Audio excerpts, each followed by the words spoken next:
Ango oyagala ogenda maaso olw'okuba nti olaba ku ssanyu ly'Omuganda. Si Muganda yekka, wabula essanyu lya Munnayuganda. Genda maaso n'okuba ng'omulaga Akamwenyu, ekifaananyi oba vidiyo erimu Ssaabasajja ng'agenda maaso n'okuba nti yamwenya. Awo Omuganda oba omulina, oba Munnayuganda obeera omulina. Era naye essanyu obeera ogenze maaso n'okuba nti omuleetera lyamwoki wa gonja mu buufu obumu. Ate era obulala mukwano gwange agenda maaso n'okuba nti y'olaba. Ekyo nno kyengenda maaso n'okuba nti njogerako mukwano gwange kyekyagenze maaso n'okuba nga kirabika okuva olunaku olw'ejjo. Ate era mukadde ke kamu n'olunaku olwaleero okusinziira akatambi ke ngenze maaso n'okuba nga nkookera ku vidiyo eno gy'ogenda maaso n'okuba nti olaba Ssaabasajja Kabaka maaso moogi Cuucu Lukoma Nantawetwa amanda agamenya embazzi ate era agamu ne gagenda maaso n'okuba nti gagizaawo. Bene Asiimye n'alabikako. Nja kukozesa ekigambo ky'Oluzungu briefly. Bene Asiimye n'alabikako briefly eri Obuganda. Ssaabasajja Kabaka Ronald Muwenda Mutebi II mu kusiima kwe yabadde si waakulabikako eri lujjudde lw'abantu, wabula ng'era bw'omanyi nti empologoma weeri okuwuluguma kubeerawo. Ssaabasajja Kabaka Ronald Muwenda Mutebi II yasiimye n'alambula ku ttaka lya Kaazi. Ng'emu ku nsonga lwaki Beene yagenze maaso n'okuba nti asiima kwabadde kubeera ng'ekigendererwa kyakulaba embeera ettaka ly'e Kaazi gye lirimu na byonna ebigenda maaso n'okuba nti bikolebwa ku ttaka eryo ery'e Kaazi. Mukwano gwange okujjukizaako bulungi nnyo nnyini ddala agenda maaso n'okuba nti otulaba eddakiika eno, ettaka ly'e Kaazi lino Beene lye yasiimye okubeera nti alambula lirudde ebbanga ddene nnyo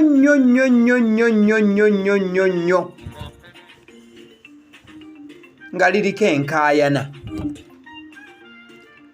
Era bw'obanga obadde ogoberera mukwano gwange, enkaayana zino ebbanga lyonna zisinze kubeera ku tundutundu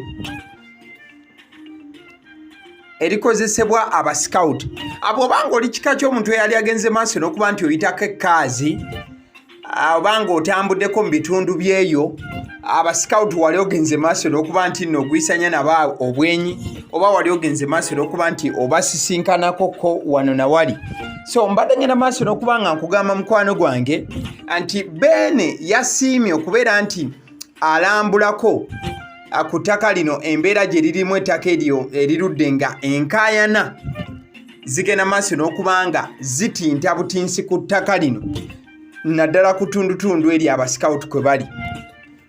Bw'obanga ojjukira bulungi mukwano gwange, bangi ababadde bagenda maaso n'okuba nga bayingirira abasikawuti abo, ate era mukadde ke kamu ne bagenda maaso okuba nga bateekawo okulwana okw'ekika ekyawaggulu n'okusikaŋŋana omuguwa wano na wali. Beene Ssaabasajja Kabaka Ronald Muwenda Mutebi yasiimye nnyo nnyini ddala abantu abagenze maaso n'okuba nga bateekamu amaanyi gaabwe gonna na buli kyonna kye basobola okuba nti nno bakola, ne bagenda maaso n'okuba nti bakola butaweera okukakasa nti ettaka ly'Obwakabaka bwa Buganda tewaliwo bannakigwanyizi bonna abagenda maaso nakuba nti balyekulubeesezaako yadde okubeera nti nno basaalimbirako n'okubeera nti bakola olukwesikwesi okulaba nti bagenda maaso n'okuba nti balinyaga mu buufu obufaananako bwe butyo. Ssaabasajja Kabaka yagenze maaso n'okuba nga asiima abo bonna abenyigidde okulaba nti balwana obukubirire ogenda maaso n'okuba nti bakuuma ettaka lya Buganda wamu n'ettaka ly'Obwakabaka lyonna ne lisigala nga likyalina obukuumi era nga ligenda maaso n'okuba nga likozesebwa mu butuufu nga bwe lirina ogenda maaso n'okuba nga likozesebwa. Mukadde ke kamu Beene yayongedde okuweereza obubaka eri buli muntu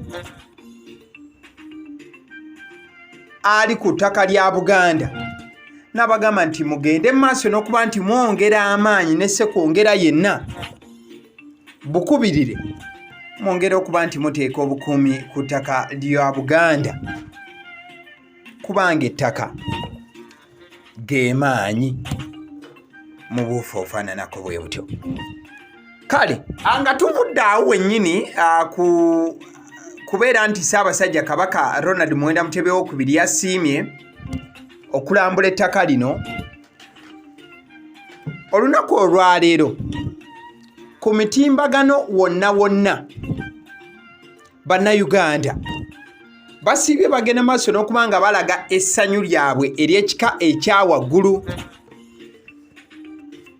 olw'okuba nti Beene yasiimye n'agenda maaso n'okuba nti alabikako wadde nga it was a brief appearance but many have gone ahead to upload it.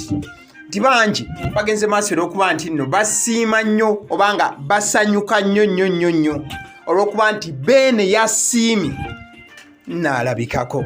Okusinziira ku mukulu ow'ekitiibwa Israel Kazibwe, ono nno nga mwogezi wa Bwakabaka, bwe yagenze maaso n'okuba nga abuuzibwako nti ddi lwe tuyinza okuba nga tuddamu okufuna omukisa gagadde abantu nga bakuŋŋaanidde ddala Ssaabasajja abawuubireko, yagenze maaso n'okutugamba nti Ssaabasajja akyagendera ku biragiro by'abasawo wabula nti mu maaso awo bwe kataligirya Beene akyagenda maaso n'okuba nti asiima alabikeko eri Obuganda, agende maaso n'okuba nti awuliziganya n'abantu be mu ssanyu ery'ekika ekyawaggulu. Abasiddi omusunsuzi ly'eddoboozi eriri emabega w'omuzindaalo, genda maaso n'okuba nti vidiyo eno girayikinga. Thank you so much. Webale nnyo nnyini ddala.